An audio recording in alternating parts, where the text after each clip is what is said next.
नमस्कार, बहुत स्वागत है आपका। आप देख रहे हैं जी मध्य प्रदेश छत्तीसगढ़। आपके साथ मैं हूं सोनाली सिंह। छत्तीसगढ़ में नगरीय निकाय चुनाव के लिए लगातार वोटिंग जारी है। सुबह 10 बजे तक का मतदान प्रतिशत सामने आ गया है, जो आपको हम बता रहे हैं। रायपुर नगर निगम में 10.31% अभी तक मतदान हुआ है। जशपुर की बात करें तो जशपुर में मतदान प्रतिशत 17.16 है।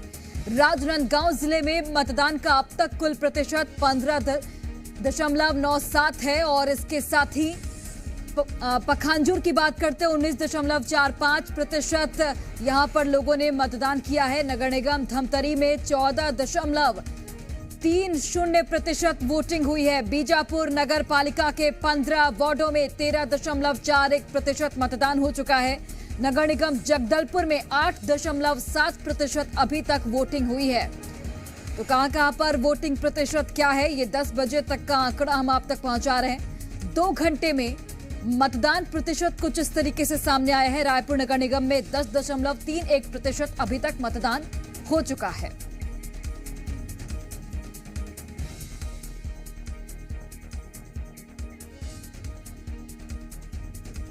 और देखिए, बेमेतरा जिले में नगरीय निकाय चुनाव के लिए वोटिंग लगातार जारी है। 1 नगर पालिका परिषद और 9 नगर पंचायतों के लिए 171 मतदान केंद्र बनाए गए हैं और इस बार महिला मतदाताओं की संख्या पुरुष मतदाताओं से ज्यादा है। जो उत्साह है लोगों का वो कहीं ना कहीं देखने को मिल रहा है और चूंकि महिला मतदाताओं की संख्या ज्यादा है, ऐसे में अनेक मुद्दों पर महिलाएं पहुंच रही हैं पोलिंग बूथ और यहां पर अपने मताधिकार का इस्तेमाल करते हुए भी नजर आ रही है। वोटिंग लगातार शांतिपूर्वक जारी है। 1 नगर पालिका परिषद और 9 नगर पंचायतों के लिए 171 मतदान केंद्र बनाए गए हैं। इस वक्त हम मौजूद हैं बेमेतरा के वार्ड क्रमांक 3 और 4 में। वार्ड क्रमांक 3 और 4 के जो आदर्श मतदान केंद्र है वहाँ पे मौजूद हैं। यहाँ पे मतदाताओं के लिए जो आते हैं उनके लिए बाकायदा यहाँ पे मेडिकल टीम की जो टीम है वो लगाए गए हैं। बीपी चेक कर रहे हैं और जो दवाइयाँ हैं वो दी जा रही हैं। नाम की भी एंट्री किया जा रहा है, क्योंकि कई बार क्या होता है कि मतदाता जब पहुंचते हैं तो कभी किसी का बीपी लो हो जाता है या और किसी परेशानी को लेकर के कभी चक्कर आ जाते हैं, उसको लेकर के यहाँ पे तमाम जो व्यवस्था है वो किए गए हैं। इस बीच में हमारे साथ जो कांग्रेस प्रत्याशी हैं अध्यक्ष पद के वो मौजूद हैं। क्या मुद्दे को लेकर के लोगों से आपने अपील किए थे और क्या लोग वोट कास्ट कर रहे हैं, तो क्या बोलेंगे आप? देखिए, आज मतदान का दिन है और जिस तरह से मतदाता स्वस्फूर्त निकल रहे हैं, जिस तरह से लोगों में उत्साह है, तो ये निश्चित रूप से भाजपा की जो 13 महीने की जो सरकार है उसके विरोध में वोट हो रहा है और लोगों में जबरदस्त उत्साह देखने को मिल रहा है। आदर्श मतदान केंद्र है, यहाँ पे जो बुजुर्ग हैं उनके लिए व्हील चेयर का भी व्यवस्था किए गए हैं और जो नए मतदाता हैं उनके लिए खास तौर पे यहाँ पे व्यवस्था की गई है। यहाँ पे पूजा की जो थाली है वो सजाए गए हैं और नए जो मतदाता पहुँचते हैं उनका यहाँ पे पूजा पाठ किए जाते हैं। ये कैसी थाली है, क्या है? ये जो नए मतदाता आ रहे हैं उनका स्वागत कर रहे हैं। उन लोग मतदान करने आ रहे हैं पहली बार उनके, और जो बुजुर्ग आ रहे हैं उनका स्वागत कर रहे हैं। तो देखिए, ये आंगनबाड़ी कार्यकर्ता हैं और इनकी जो ड्यूटी लगाई गई है वो नए मतदाताओं का जो पहुंचेंगे उनका पूजा करने के लिए यहाँ टीका लगा करके पूजा करके उनको मतदान केंद्र में प्रवेश कराया जाता है। और यहाँ पे किस तरीके से जो खेती का जो तरीका है, जो ड्रिप सिस्टम का जो वो यहाँ पे दिखाए गए हैं, क्योंकि बेमेतरा जिला जो है कृषि प्रधान जिला है और यही वजह है कि यहाँ पे बागवान भी बनाए गए हैं और खेती की जो तरीका ड्रिप सिस्टम से कैसे की जाती है उसको लेकर के यहाँ पे बाकायदा दिखाए गए हैं। बाकायदा यहाँ पे सुरक्षा की पुख्ता इंतजाम किए गए हैं और शासन प्रशासन के द्वारा तमाम जो व्यवस्था है वो यहाँ पे 4 चौबंद के साथ में किए हैं और लगातार मतदाता जो है वो अपनी वोट कास्ट का प्रयोग यहाँ पे कर रहे हैं। गौकरण यदु, जी मीडिया, बेमेतरा। और वहीं रायगढ़ से कांग्रेस की मेयर कैंडिडेट जानकी काटजू ने मतदान किया और उसके पहले घर में पूजा पाठ करके पूर्वजों का आशीर्वाद दिया है, जो तस्वीरें आप तक हम पहुंचाते हैं। अगर नगर निगम में चुनाव हो रहे हैं, नगरीय निकाय चुनाव हो रहे हैं, लंबी कतार दिखा रही है कि किस तरह से लोग जागरूक हैं और अपना वोट डालने के लिए सुबह से लंबी कतार में लगे हैं। उसी बीच रायगढ़ नगर निगम की पूर्व महापौर और कांग्रेस की महापौर प्रत्याशी हमारे साथ मौजूद हैं, उनसे जानेंगे कितना समर्थन मिल रहा है। सबसे पहले तो आप अपना वोट डाले हैं, उनका निशान दिखाइए। मैम बताएंगे कितना समर्थन आपको मिल रहा है? जी, मैंने अभी मतदान किया है, देख लीजिए, और काफ़ी समर्थन मुझे मिल रही है हम जनता की, खास करके महिलाओं की। महिलाओं ने हमेशा मुझे सहयोग किया है, अपना आशीर्वाद दिया है मेरे क्षेत्र और मेरे रायगढ़ वासियों ने। तो सभी रायगढ़ के देवतुल्य भाई और बहनों से मैं निवेदन करूंगी कि अपने अपने क्षेत्र के पोलिंग बूथ में जाकर, मतदान केंद्र में जाकर वोट डालें। क्या कुछ मुद्दे रहेंगे, क्योंकि 5 साल आप महापौर रही हैं और काफी विकास कार्य भी दिखे हैं, लेकिन जनता के पास पहुंचे हैं तो क्या बोल रहे हैं जनता? जनता ने यही जवाब दिया कि आपने काफ़ी महिलाओं के लिए और शहर विकास के दिशा में काम किया हो, तो हम आप ही को चुनेंगे। इस तरह का उनका समर्थन मिला है और आगे भी सेवा करने का मौका देंगे करके उनका अग्रिम बधाई भी मुझे मिली है। ये थे कांग्रेस के महापौर प्रत्याशी जानकी काटजू, जो बता रहे हैं कि जो बीता कार्यकाल था उसको देखकर जनता वोट देगी और अपने जीत को लेकर वो पूर्ण रूप से आश्वस्त हैं। श्रीपाल यादव, जी न्यूज, रायगढ़, छत्तीसगढ़।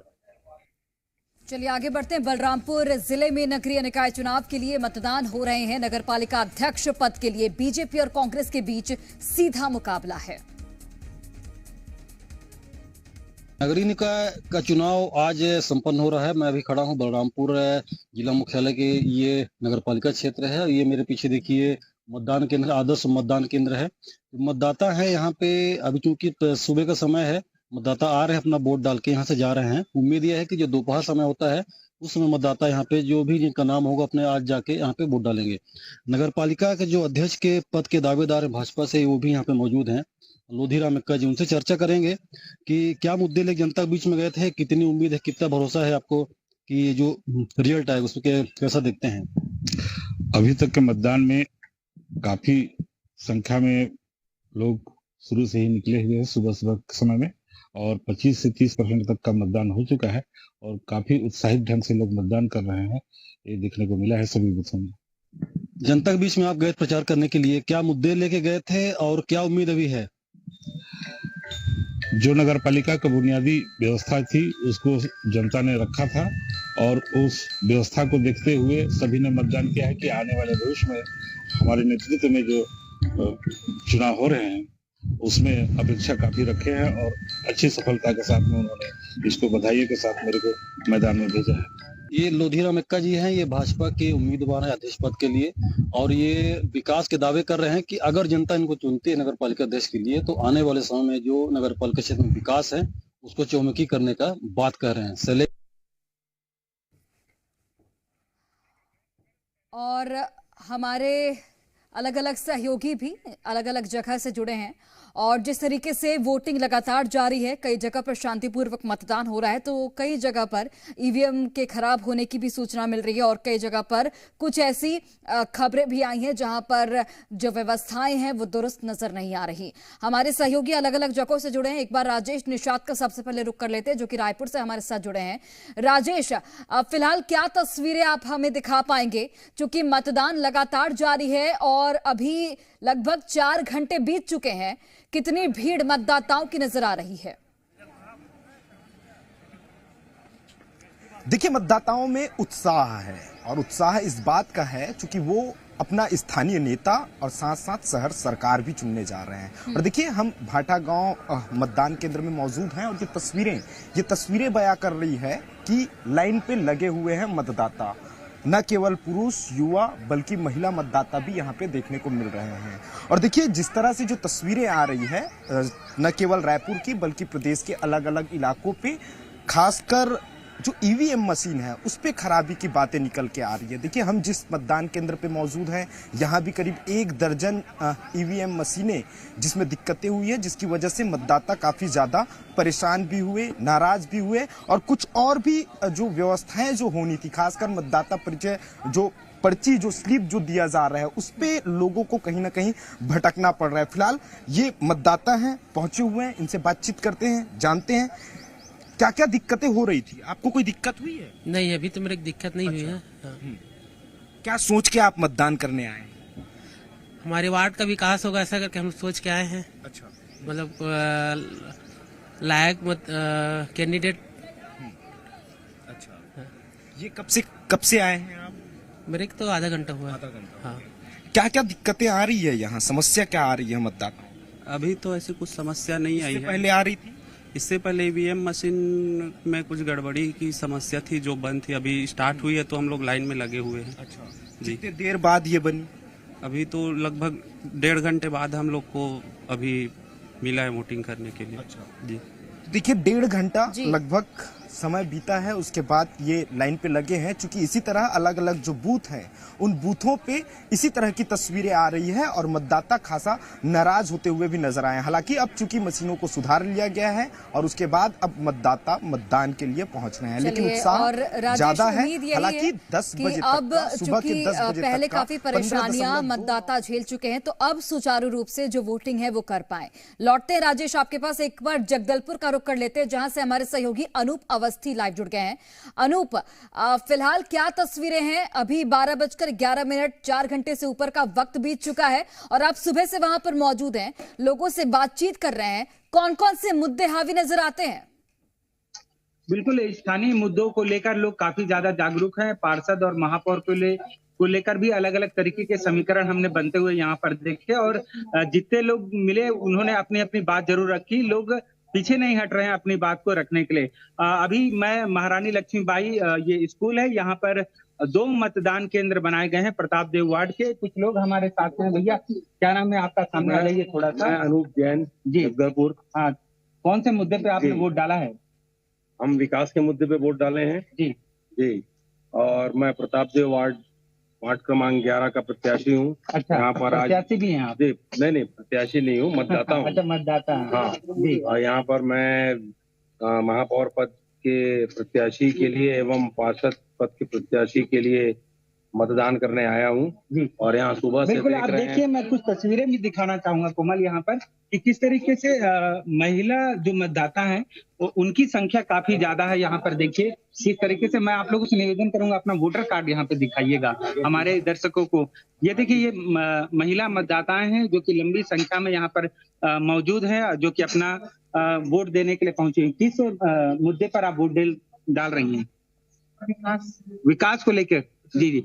हालांकि एक चिंता का विषय जरूर है कोमल की जो जिला निर्वाचन शाखा ने जो आंकड़े जारी किए हैं 10 बजे तक के, उसमें जगदलपुर नगर निगम में महज 8.7% ही मतदान हुआ है, जबकि बस्तर नगर पंचायत में तकरीबन 13.5%।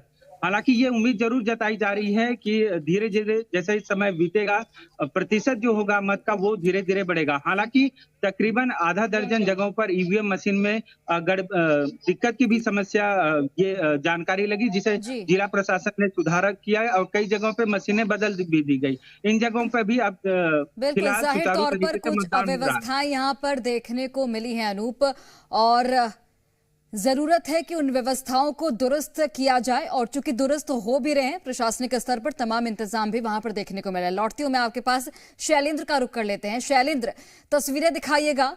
और चूंकि बिलासपुर में हमने देखा किस तरीके से यहाँ पर जो राजनीतिक सरगर्मी है वो बढ़ती हुई दिखी, दोनों ही पार्टियां दावे कर रही थी। किनके दावों पर जनता भरोसा दिखा रही है, क्या लग रहा है, और वहां का जो माहौल है वो भी बताइएगा। आप देख सकते हैं, मैं इस समय लाला लाजपत राय स्कूल में हूँ। आप यहाँ पर भीड़ का आलम देख सकते हैं, किस तरह से पूरी तरह से खचाखच भरा हुआ है। तमाम जो है मतदाता अपनी मतदान का उपयोग करने के लिए यहाँ पर पहुंचे हुए हैं। एक लंबी कतार लगी हुई है। आप देख सकते हैं यहाँ पर बड़े जो सभी प्रकार की महिलाएं यहाँ पर पहुंची हुई हैं और अपनी लाइन में लगकर अपनी जो वोट डालने का इंतजार कर रहे हैं। हमारे साथ कुछ मतदाता भी हैं यहाँ पर। जानते हैं कितनी आयु है आपकी? कितनी आयु है आपकी? उम्र 87 87 साल के हैं आप, वोट डालने आए हैं। कितना कष्ट हो रहा है? जिम्मेदारी है, निभाना पड़ेगा। एक बड़ी जिम्मेदारी है, उसे निभाना पड़ेगा। कुछ और लोग भी हैं यहाँ पर वोट डालने आए हैं। क्या लगता है, आप वोट डालने आए हैं, आप लाइन में खड़े होकर इंतजार कर रहे हैं? बहुत ही अधिकार का दिन है, मतदान का दिन है, महाकुंभ का दिन है। प्रत्येक मतदाताओं को उपयोग करने में बहुत आनंदित महसूस होता है।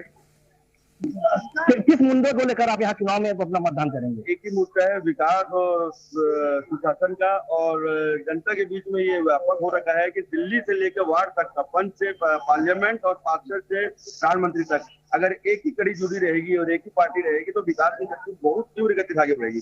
कुछ और लोग भी हमारे साथ ये जानते हैं, यहाँ पर खड़े हुए हैं, कतार में अपनी इंतजार कर रहे हैं मतदान का। किन मुद्दों को लेकर आप यहाँ मतदान करेंगे? शहर के विकास के लिए नाली, रोड, पानी, बिजली। चलिए, जाहिर तौर पर लोग अलग अलग मुद्दों को लेकर यहां पर पहुंच रहे हैं और अपने मताधिकार का इस्तेमाल कर रहे हैं। लौटती हूं शैलेंद्र आपके पास। इसी बीच एक बड़ी खबर सामने आ रही है, वो भी अपने दर्शकों तक पहुंचा दे। पेंड्रा से ये बड़ी खबर है, जहां पर ईवीएम खराबी से मतदान रुक गया है। करीब 1 घंटे तक मतदान प्रभावित हुआ। 1 घंटे बाद भी अभी तक ईवीएम बदली नहीं गई है। ये बड़ी खबर आप तक पहुंचा रहे हैं। मतदान रुकने से वोटर्स की लंबी कतार लग गई है। एक ही बूथ पर 2 बार मशीन खराब हुई है। तो जिन अव्यवस्थाओं की बात हम कर रहे थे, देखिए अब अलग अलग जगहों से वो देखने को मिल रही है। जरूरत है कि इन अव्यवस्थाओं को जल्द से जल्द दूर किया जाए ताकि मतदान शांतिपूर्वक और सुचारू रूप से हो पाए। पेंड्रा से ये तस्वीरें सामने आई है, जहां पर ईवीएम खराबी से मतदान करीब 1 घंटे तक रुका और 1 घंटे बाद भी अभी तक ईवीएम नहीं बदली गई है। बड़ी बात यह है कि एक ही बूथ पर 2 बार मशीन खराब हो चुकी है और इसकी वजह से मतदान केंद्रों पर मतदाताओं की लंबी लंबी कतारें देखी जा रही है। कई जो मतदाता हैं वो पिछले 2 घंटे से इंतजार कर रहे हैं, क्योंकि 1 घंटे से ईवीएम खराब है और 1 घंटे बाद भी ईवीएम नहीं बदली गई है। फिलहाल दावा यही किया जा रहा है कि जल्द जो अव्यवस्था हो रही है उसे दूर कर लिया जाएगा। ये हम आपको तस्वीरों के माध्यम से दिखा भी रहे हैं। वहां पर तमाम महिलाएं मौजूद हैं इस इंतजार में कि कब ईवीएम ठीक हो और कब वो अपने मताधिकार का प्रयोग करें।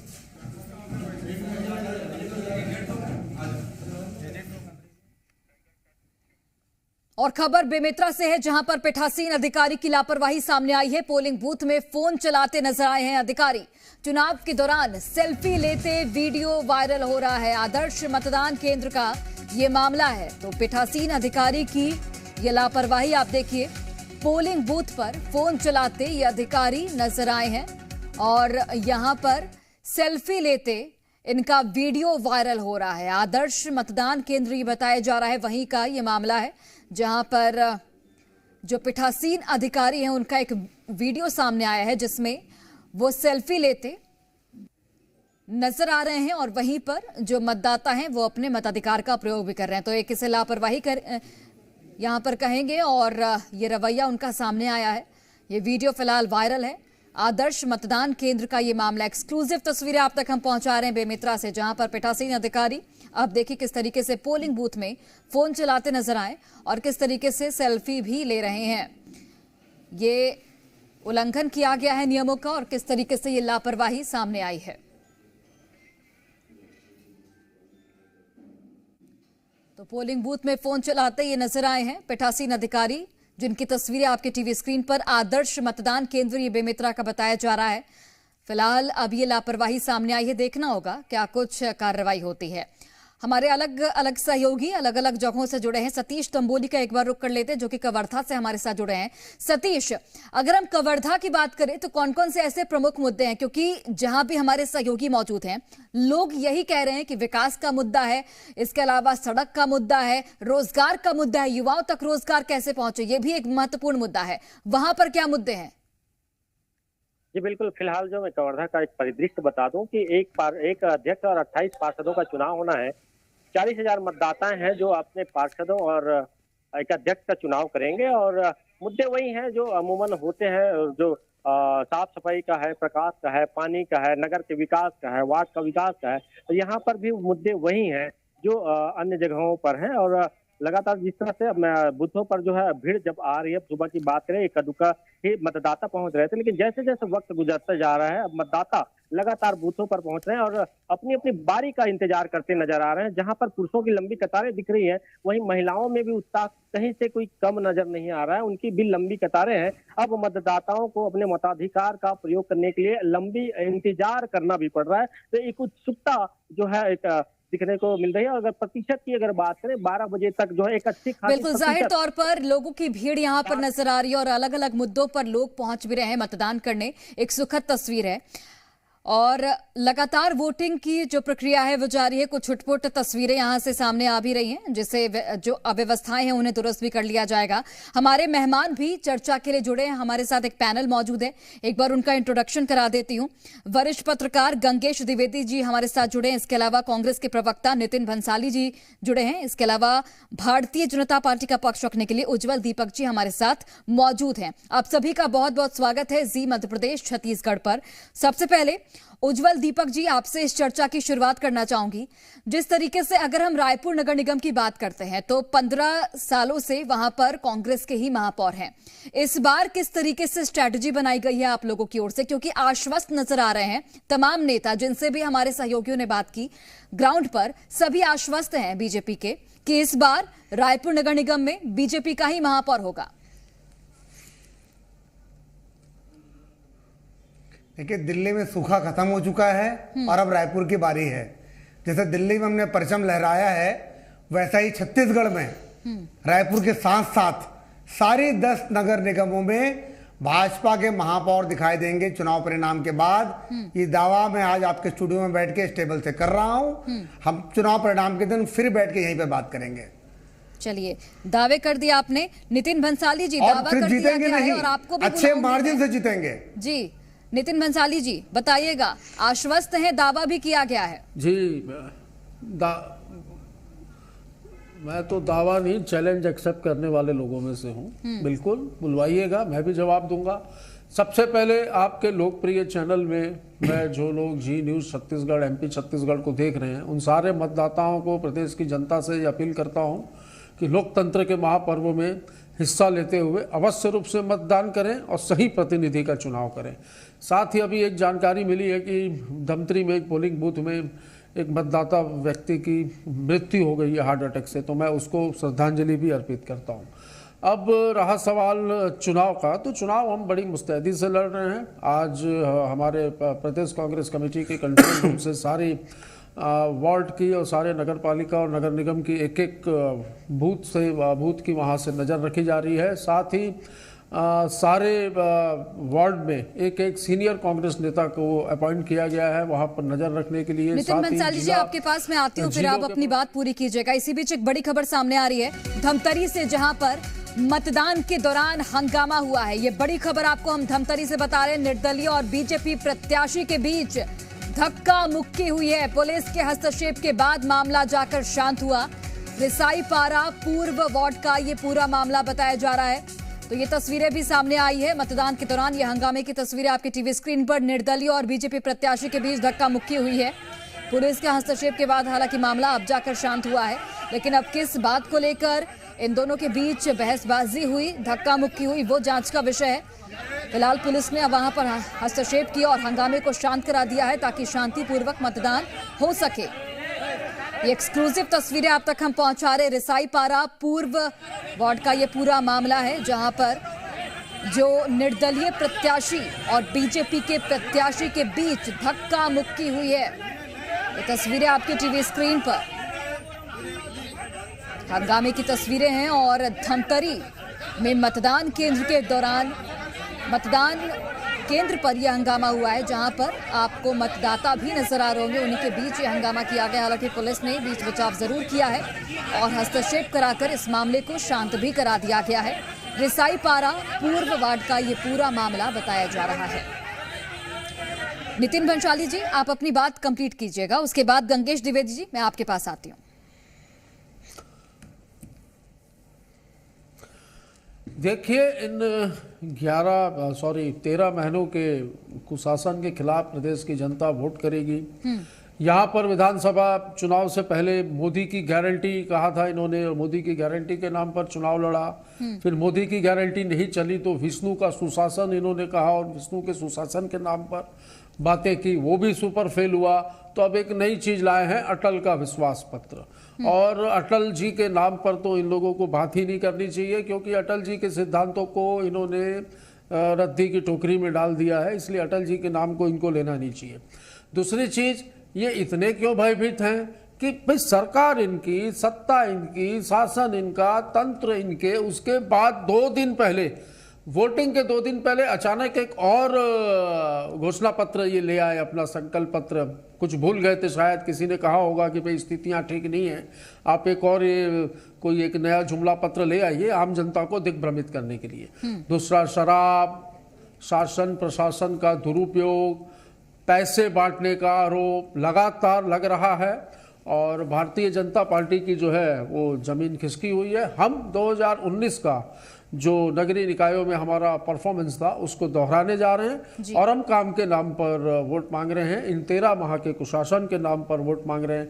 इन्होंने जो मोदी की गारंटी के नाम पर जो वादे किए थे वो वादे आधे अधूरे पूरे हुए हैं और इस वजह से जनता में काफ़ी आक्रोश है। प्रदेश की कानून व्यवस्था ध्वस्त है, बेरोजगारी चरम सीमा पर है, कर्मचारी मायूस हैं, प्रदेश में किसान मायूस है, युवा मायूस है, महिलाएं चर्चा में जुड़े थे।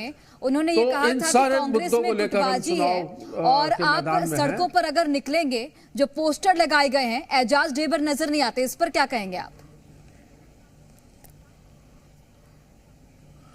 देखिए, पोस्टर लगाए गए हैं, एजाज ढेबर नजर नहीं आते, ये कोई मुद्दा नहीं है और इसी मुद्दे को बनाकर खुद ने 13 महीने में क्या किया बताने के लिए कुछ नहीं है।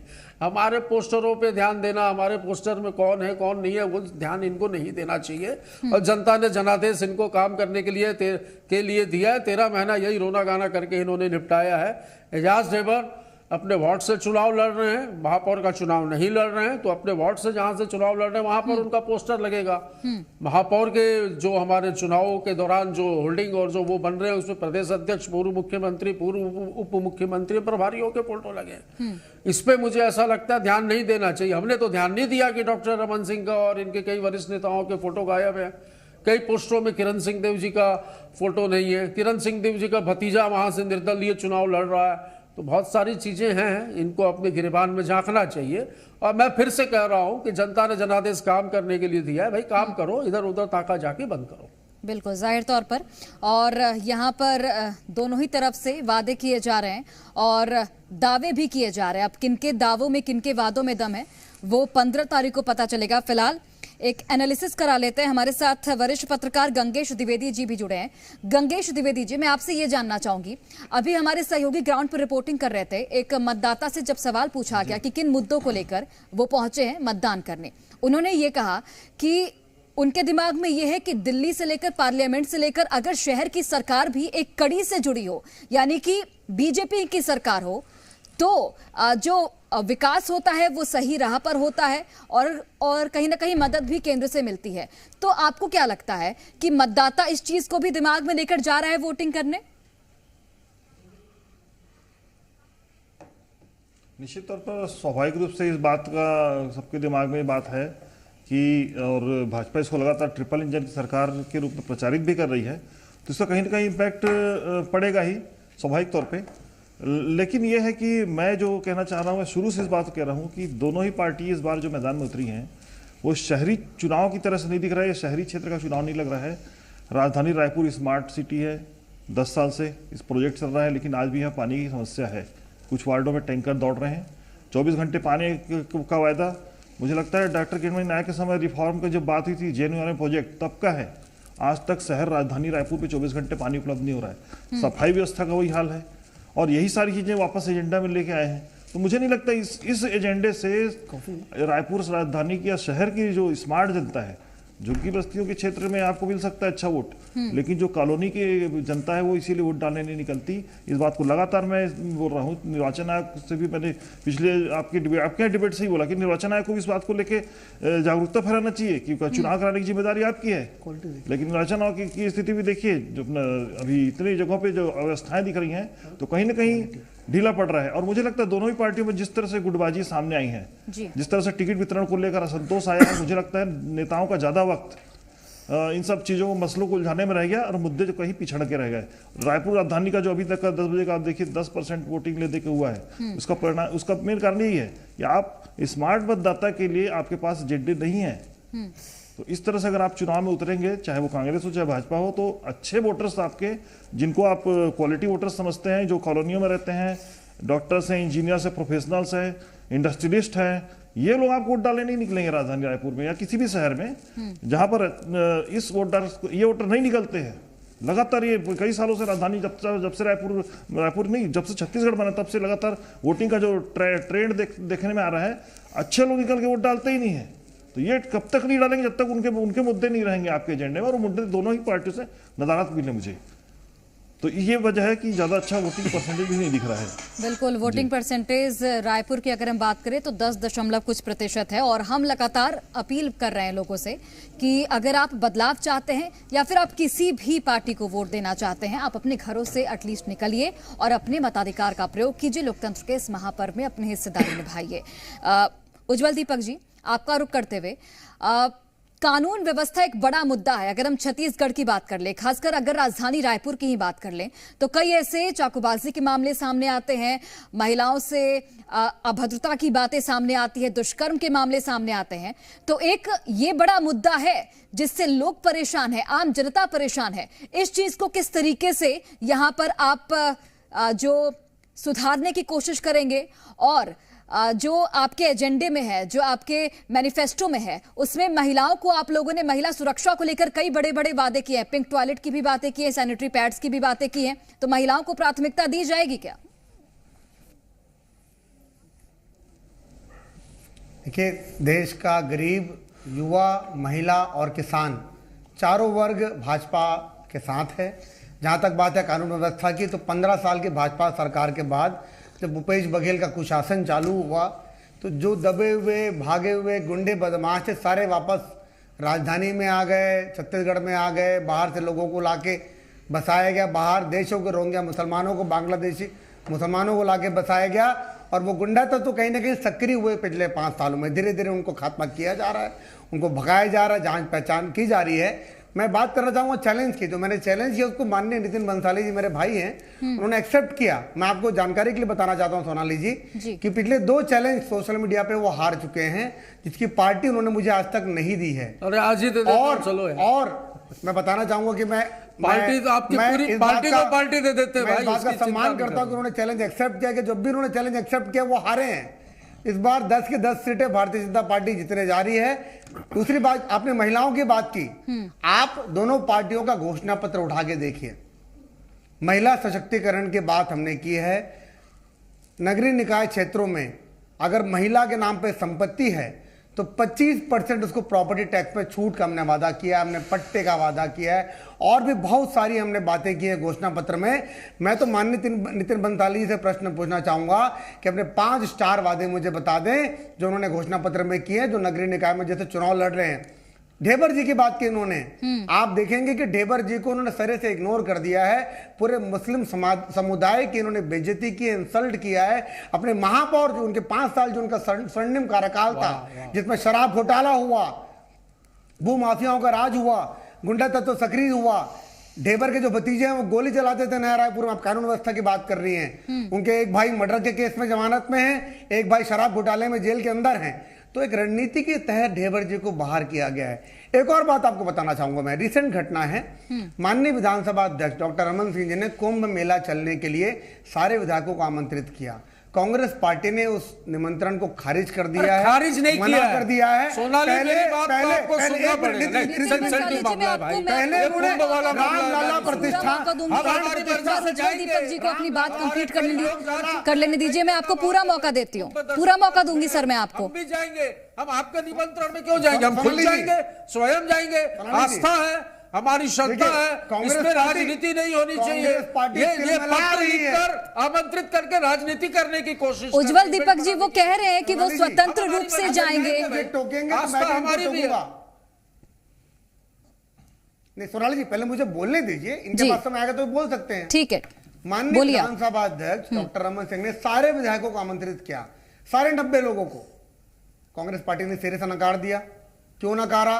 पहले भगवान श्री रामलला की प्राण प्रतिष्ठा के नहीं, पर वो जो समारोह था उसमें आमंत्रण कांग्रेस पार्टी ने। पर नितिन भंसाली जी कह रहे हैं कि उन्हें आमंत्रण की जरूरत नहीं है, वो खुद चले जाएंगे। पार्टी का आस्था पे, धर्म पे बात नहीं हो रही है, अभी मतदान पे बात हो रही है कि रायपुर में 10.5% मतदान हुआ, मतदान कैसे बढ़ाया जाए? नगरीय निकायों की ठीक है उज्जवल दीपक जी मैं अभी नितिन बंसाली जी से सवाल लूंगी और उसके बाद मैं आपको मौका दूंगी। मैं आग्रह करती हूँ कि चुप हो जाइए आप दोनों। और नितिन बंसाली जी ठीक है, आस्था और इन सब चीजों पे अभी बात नहीं होगी, चुनाव पर बात होगी। मैं आपसे ये जानना चाहती हूँ, चूंकि उज्जवल दीपक जी ने आपसे पूछा कि 5 पॉइंट्स ऐसे बताइए आप अपने मैनिफेस्टो में वो कौन से 5 पॉइंट्स है, प्रमुख 5 जो बिंदु हैं जो कि अगर आपकी सरकार आती है, यानी कि अगर आपके महापौर आते हैं तो आप यहाँ जो 5 पॉइंट्स हैं वो आप लागू करेंगे जमीनी स्तर पर। मितान योजना है जिसके बारे में हमने चर्चा की, जिस योजना को इन्होंने बंद किया है कि घर बैठे लोगों को ड्राइविंग लाइसेंस, जन्म प्रमाण पत्र, मृत्यु प्रमाण पत्र आदि मिल सके। हमने आत्मानंद स्कूल जो बनाए हैं अंग्रेजी माध्यम स्कूल उनका, और उसको डेवलप करेंगे, स्कूलों की संख्या बढ़ाएंगे। हमने संपत्ति कर पे बात की है, हमने शुद्ध पेयजल पे बात की है। संपत्ति कर पे भाई, संपत्ति कर पे बात की है, कोई बात नहीं है। मैं बोलूंगा कि नहीं किया, एक तरफ बोलते उज्जवल दीपक जी, नितिन बंसाली जी को बोलने दीजिए, मैं आपके पास आऊंगी वापस। कुंभ मेला वहां पे आ जाएंगे। उन्होंने मुझे बोलने नहीं दिया था। मैं जो बात कर रहा था उन्होंने मुझे बोलने नहीं दिया था।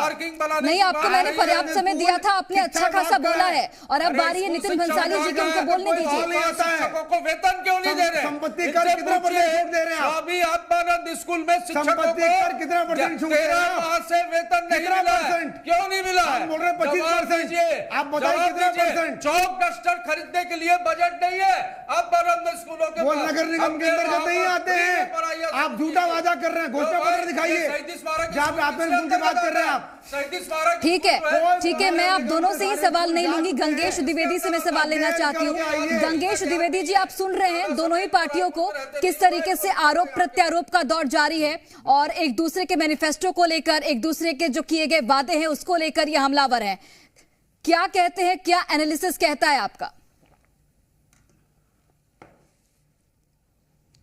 मैं शुरू से इस बात को कह रहा हूं, देखिए अभी भी एजेंडा नहीं है और मुझे नहीं लगता कि दोनों पार्टियां बहुत गंभीरता से इस चुनाव को लड़ रही हैं। दोनों के एजेंडे से इस बात ये चीजें जाहिर हो रही हैं। देखिए बहुत सिंपल सी बात है, नगरीय निकाय उस शहर की व्यवस्था को देखने के लिए जो शहर की सरकार उसको चुनने का मामला रहता है।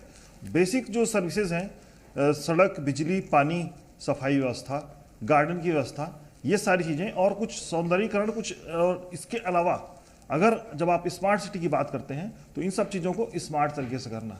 अब सबसे पहले तो मुझे लगता है इनके एजेंडे में आना चाहिए कि जो 24 आवर्स पानी की सप्लाई की बात थी, ये बात 15 साल पहले JNRM प्रोजेक्ट जब केंद्र में कांग्रेस सरकार थी उस समय से यहाँ पर 5 प्रमुख रिफॉर्म थे। इनकम टैक्स की रिफॉर्म थे, इनकम टैक्स पे छूट की बात थी, वो आज तक अभी तक ठीक से उसमें लागू नहीं हुआ है। पानी की व्यवस्था आपको बता दिया मैं। सड़कों की सफाई को लेकर कुछ दिन ठीक ठाक चला, लेकिन अभी कई इलाकों से शिकायतें आ रही, लगातार शिकायतें आ रही है, सफाई व्यवस्था ध्वस्त है, उसको लेकर कोई बात नहीं हो रही है। गार्डनों की हालत खस्ता है, इस पे कोई बात नहीं है। कोई नए गार्डन की बात, किसी जगह पे कुछ अच्छे अम्यूजमेंट पार्क की बात हो, रिक्रिएशन सेंटर की बात, कई सारे, रायपुर शहर जो तालाबों का शहर है, यहाँ पे एक जमाने में 184 तालाब होते थे, उनमें से आधे तालाब पड़ चुके हैं। उस पर कोई बात नहीं हो रही कि उन तालाबों को वापस रिहेबिलिटेट किया जाए, अवैध कब्जे कैसे दूर किए जाए, इन सब चीज़ों को लेकर कोई मसला नहीं है। इसके अलावा शहर के, जब अपन किसी शहर के मतदाताओं से वोट मांगने जा रहे हैं, जैसे मैंने कहा कि जो शहर के मतदाता खाली छोटी छोटी सुविधाएं ही नहीं मांगते हैं, उसके अलावा अच्छे कॉलेजों में पढ़ने वाले, इंजीनियरिंग, IIT है राजधानी रायपुर में, इन सारे स्टूडेंट्स जो यूथ है, उनके लिए आपके एजेंडे में क्या है? भाजपा में एक एजेंडा दिखता है मुझे कि जो मेंस UPSC का मेंस निकालेगा उसको आप 1 लाख रुपए देंगे। उस 1 लाख रुपए को क्या करेगा? अगर वो सुविधा अगर आप प्रीलिम निकालने वाले को देते तो 1 लाख रुपए खर्च करके वो मेंस की तैयारी करता, वो ज्यादा बेनिफिशियल होता उसके लिए। तो इस तरह की स्कीम भी जो है मुझे लगता नहीं है ज्यादा फायदेमंद होगी। इन सब चीजों पे बात होनी चाहिए। तो वो ये सारे एजेंडे गायब हैं। वार्ड के लिए छोटी छोटी चीजें हैं, वार्ड में सड़क, बिजली, सफाई, आप देखिए बहुत सारे देखिएगा इस बार निर्दलीय पार्षद जीत के आएंगे। मैं कई जगहों पे जाके सर्वे किया मैंने, तो कई जगहों पे यह है कि जो एक्टिव है, एक वार्ड पार्षद से जनता क्या उम्मीद करती है? वो ये उम्मीद करती है कि सुबह 6 बजे से लेकर रात को 10 बजे तक, सुबह 6 बजे नाली की सफाई से लेकर रात को लाइटिंग की व्यवस्था तक उनका पार्षद उनके साथ रहे। अगर ये व्यवस्था अगर आपके पार्षद नहीं दे पाएंगे और उसमें संतोष रहेगा तो निश्चित तौर पर जो लोग व्यक्ति इस पिछले 5 साल में जिसने मेहनत की होगी उसको जनता वोट करेगी। और यही वजह है कि निर्दलीयों की संख्या बढ़ रही है तेजी से। नगरीय निकाय चुनाव में निर्दलीय पार्षद जीत के आ रहे हैं, इसका वजह यही है। दोनों पार्टियों को इस बारे में चिंतन करना चाहिए। अभी तो बिल्कुल चिंतन करना चाहिए। उज्जवल दीपक जी, सर आती हूँ, मैं लौटती हूँ आपके पास। उज्जवल दीपक जी, जैसा कि गंगेश द्विवेदी जी भी बता रहे हैं कि मुद्दों पर बात नहीं हो रही है, जो एजेंडा होना चाहिए, जो विकास का एजेंडा होना चाहिए, उस पर बात नहीं हो रही है। और हमने कई दफा ये तस्वीर भी देखी है, 13 महीने से आपकी सरकार है, कई बार हमने ये तस्वीर देखी जो सुदूर अंचल, जो ग्रामीण इलाके होते हैं वहां पर सड़क की सुविधा नहीं होती, एम्बुलेंस नहीं जा पाती, जो लोग हैं वो खाट के सहारे वहां पर एम्बुलेंस तक पहुंचते हैं। तो ऐसे जो तस्वीरें हैं उसको दुरुस्त करने की आवश्यकता है। सड़क की सुविधा होनी चाहिए, पेयजल जो शुद्ध पेयजल है उसकी सुविधा होनी चाहिए। तो ये तो चुनौती है ना सर? सोनाली जी, हमारा घोषणा पत्र जिसका मैं एक सदस्य भी हूं, उसके निर्माण समिति की, मैं आपको 5 योजनाएं बता रहा हूं। मैं कमलेश गोगला जी के बात से सहमत हूं कि नगरीय निकाय चुनाव में लोकल मुद्दों के बारे में मैं आपको पढ़ के सुना देता हूं। हम नजुल भूमि के स्वामित्व के लिए नया कानून बनाएंगे, जो बात कर रहे थे वो व्यवस्थापन की। हम सभी पट्टाधारकों को भूस्वामी बनाएंगे। रुके हुए पीएम आवास शहरी परियोजनाओं को और वर्तमान में स्वीकृत हुए 3 लाख प्रधानमंत्री आवास योजनाओं को पूरा करेंगे। और बिजली बिल और जो समेकित कर पटाते हैं उन्हें आवास बनाने की पात्रता दी जाएगी। महिलाओं को प्रॉपर्टी टैक्स में 25% की छूट। प्रत्येक नगर निकाय के व्यावसायिक केंद्रों में बिजली, सड़क, शौचालय, पेयजल जैसी मूलभूत सुविधाओं को समुचित व्यवस्था करेंगे। सारी बातें हमने डिटेल में डाली, मैं आपको सेलिंग फीचर्स बता रहा हूं। इसके अलावा बाजार क्षेत्रों में महिलाओं के लिए पिंक टॉयलेट, इतनी छोटी सी बात का हमने ख्याल रखा अपने घोषणा पत्र में। महाविद्यालय और विद्यालयों में मुफ्त वाईफाई की सुविधा। स्ट्रीट वेंडर्स तक की चिंता की है हमने, जो अवैध कब्जे हो जाते हैं, स्ट्रीट वेंडर्स को व्यवस्थापन करेंगे, उनको जगह देंगे। इनफैक्ट उनको 30,000 रुपए की वित्तीय सहायता भी प्रदान करेंगे, बिना जुर्माना व ब्याज लगाए, जो लोग प्रॉपर्टी टैक्स नहीं पटाते। इतने डिटेल में हमने घोषणा पत्र का निर्माण किया है। 30-40 पेजों का है और 2 पेजों का कांग्रेस का घोषणा पत्र है। हमने बहुत गंभीरता से चुनाव लड़ा है, सारी छत्तीसगढ़ इस बात को जानती है और हम अपने घोषणाओं को पूरा करते हैं। जहां तक बात है इस घोषणा पत्र का नाम अटल विकास पत्र होने का, मैं आपको बताना चाहूंगा, शायद जानकारी नहीं कांग्रेस के प्रवक्ता को, आदरणीय मेरे भाई नितिन बंसाली जी को, अध्ययन करके नहीं आए शायद वो। 25 साल पूरे हो रहे हैं छत्तीसगढ़ राज्य को, जिस राज्य को श्रद्धेय अटल बिहारी वाजपेयी जी ने बनाया, निर्माण किया, हमने बनाया, भारतीय जनता पार्टी ने इस राज्य का निर्माण किया है। उसके 25 साल पूरे हो ना 2025 में सिल्वर जुबली समारोह मनाया जा रहा है छत्तीसगढ़ में। इसलिए इस संकल्प पत्र को उनके नाम पे डेडिकेट किया गया है, उनके योगदान को।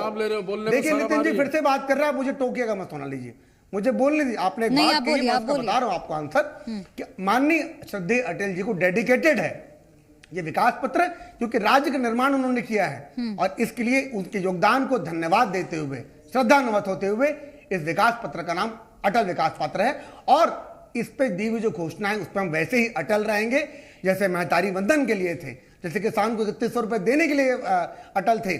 12,000 करोड़ रुपए 2 दिन पहले ट्रांसफर हुए किसानों के खाते में और आज तक 14 महीनों में मोदी की गारंटी के मुताबिक 82,000 करोड़ रुपए छत्तीसगढ़ के लोगों के खाते में डायरेक्ट बेनिफिट ट्रांसफर के नाम पे दिए जा चुके। पीएससी घोटाले के आरोपी जेल के अंदर हैं, शराब घोटाला के आरोपी जेल के अंदर हैं, कोल घोटाले के आदमी जेल के अंदर हैं।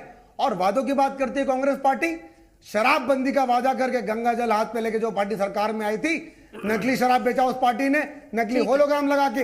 आज ये सरकार जेल में है। ठीक है, नितिन बंसाली जी से मैं इसका जवाब लेती हूँ। नितिन बंसाली जी से मैं इसका जवाब लेती हूँ। नितिन बंसाली जी, भ्रष्टाचार के मुद्दे पर अक्सर बीजेपी के जो तमाम नेता हैं वो कांग्रेस को घेरते हुए नजर आते हैं और शराब घोटाला का जैसे मुद्दा था और यहाँ पर जिस तरीके से हमने देखा कवासी लखमा अभी फिलहाल जेल में भी है, पूछताछ भी उनसे जारी है, तमाम टीमें मौजूद हैं, इस पर क्या कहेंगे और इसका तोड़ क्या है आपके पास?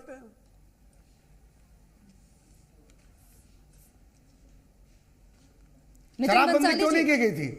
सर वादे के मुताबिक नकली शराब क्यों बेची गई? दवा घोटाला क्यों किया गया? नौकरियां क्यों बेची गई? प्रश्न किससे है? उज्जवल दीपक जी, प्रश्न मेरा नितिन बंसाली जी से, उनको जवाब देने दीजिए, फिर मैं आपके पास आऊंगी। बोलिए नितिन जी। ये बड़े अच्छे घोटालों की बात कर रहे हैं, शराबबंदी क्यों नहीं की? हमने 100 से ज्यादा शराब की दुकानें बंद की, मैं ये भी बता दूं। और यहाँ पर तो रेस्टोरेंटों में और भोजनालयों में शराब बेचने के लाइसेंस दिए जाने की बात हो रही है। अरे शर्म करो, 9 लोग जहरीली शराब पी के परसों छत्तीसगढ़ के बिलासपुर में जिनकी मृत्यु हो गई है। अवैध शराब मध्य प्रदेश, हरियाणा, अन्य प्रदेशों से यहाँ पे शराब के जखीरे आ रहे हैं। कोचिए यहाँ पर सूखे नशे का बोलबाला है, जगह जगह शराब बिक रही है। और ये कहते हैं हमने शराबबंदी की बात की थी, हमने की थी, गंगा जल हाथ में लेके नहीं की थी, लेकिन हाँ की थी, हमने प्रयास भी किए थे।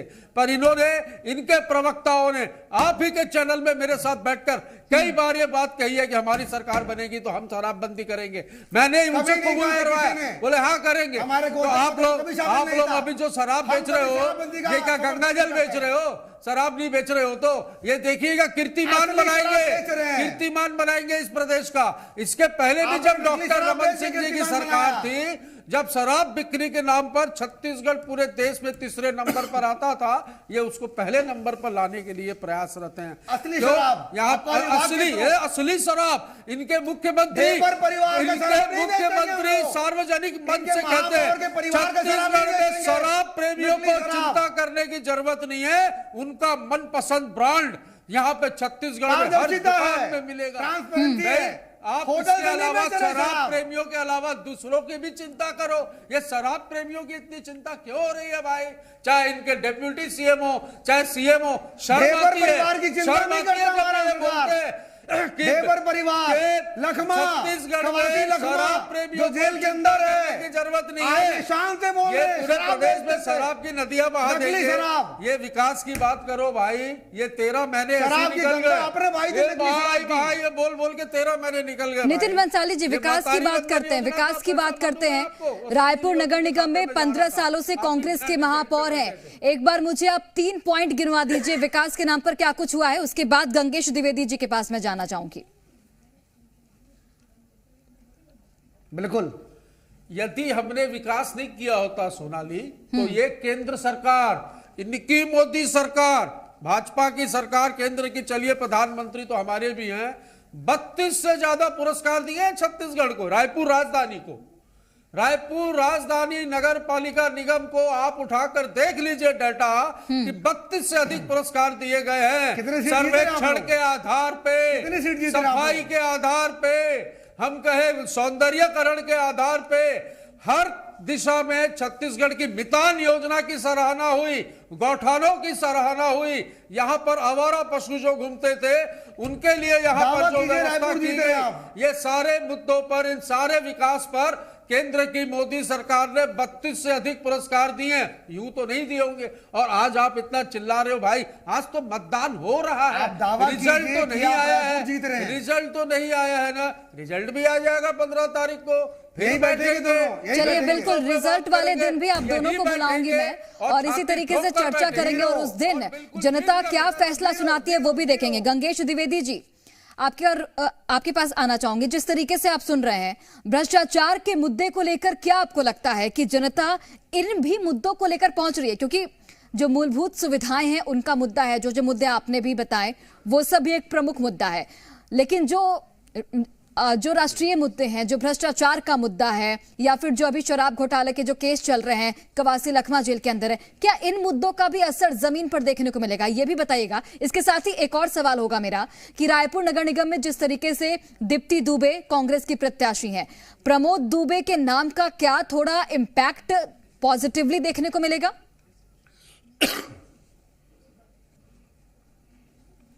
देखिए, इस चुनाव में मुझे नहीं लगता है कि जो प्रदेश स्तर के मुद्दे बहुत ज़्यादा हावी रहेंगे, क्योंकि शहर की वार्ड की चुनाव जो 5,500 से अधिक अपने वार्ड है पूरे प्रदेश में, उनमें तो एकदम छोटे स्थानीय मुद्दे रहते हैं, उनको लेकर वो वोटिंग करेंगे पार्षद इस चुनाव के लिए, चाहे वो कांग्रेस को मिले, भाजपा को मिले, निर्दलीय को मिले।